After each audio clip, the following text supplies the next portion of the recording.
Il y a rien qui vous gêne? C'est un peu nul, ce que vous faites. Non, c'est pas nul. Bah si, c'est nul. Emmanuel Macron a raison. Tu n'es pas là pour faire du journalisme et critiquer le président de la République française. Tu dois, Hugo, comme les autres valets de la Macronie, brosser l'empereur Emmanuel dans le sens du poil. Parce que sinon, attention à toi, tu pourrais finir comme Anne-Sophie Lapix. Il paraît que Manu n'était pas très fan. C'est peut-être même pour ça qu'elle a été évincée du JT de 20h de France 2. Et je vais également m'improviser avocat pour Christian Estrosi. Il est conseiller stratégique en France de la marque chinoise. Il y a rien qui vous gêne? C'est un peu nul, ce que vous faites. Non, c'est pas nul. C'est un peu nul, je vous le dis, par rapport au débat. Pardon. D'abord parce c'est que une question légitime. Il a été ministre de l'Intérieur, il travaille aujourd'hui pour C'est vrai, Chine. mais d'accord, mais il a été ministre de l'Intérieur il y a X années. C'est un homme maintenant libre, il a donné beaucoup de son temps, de son énergie à la chose publique.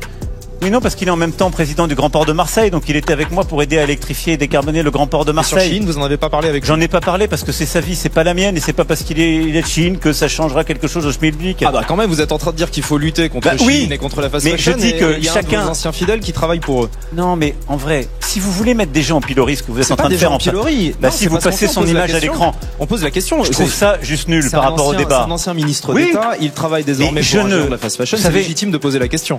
On a une haute autorité de la transparence de la vie publique, qui est déjà, par rapport à tous les pays du monde, qui fait que tous les ministres, tous les parlementaires, tous les maires, tous ceux qui servent la République, c'est très compliqué de retrouver une vie normale pour eux dans leur secteur d'activité. Et après, pour beaucoup d'entre eux, c'est très dur de trouver un job. Vous pensez qu'il n'a pas eu le choix Non, mais j'ai pas eu la discussion avec lui. Boulot. Mais je suis pas là pour le juger lui. Et donc, j'ai pas envie de rentrer dans ce débat un peu stigmatisant et un peu personnel. Je trouve que les débats méritent mieux que ça, si vous me permettez. Et voilà. J'aime pas ces méthodes. Vous dites il faut je vous le dis moins aussi. faire. Donc c'est légitime comme question. Pardon. Mais vos questions c'est légitime, mes réponses le sont tout autant. Bien sûr. Je souhaite s'il vous plaît qu'on évite d'importuner mon client avec cette entreprise chinoise puisqu'il existe de réelles affaires. 2023-2025, gestion du Grand Prix de France. Depuis 2023, une enquête pour favoritisme et détournement de fonds publics est ouverte concernant la gestion du Grand Prix de France. L'affaire Eurovision Junior et Nice Climate Summit.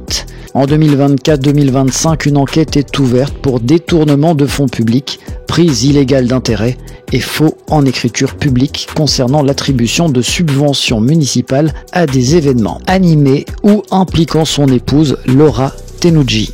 L'affaire Orlinski. En mars 2025, Christian Estrosi est perquisitionné dans le cadre d'une enquête sur des cadeaux offerts à de nombreuses personnalités par le sculpteur Richard Orlinski avec des soupçons de corruption et de favoritisme. On va bien sûr mettre de côté les affaires plus anciennes où on retrouve de la diffamation, des injures, détournement de fonds publics, train de vie et dépenses publiques, conflits d'intérêts.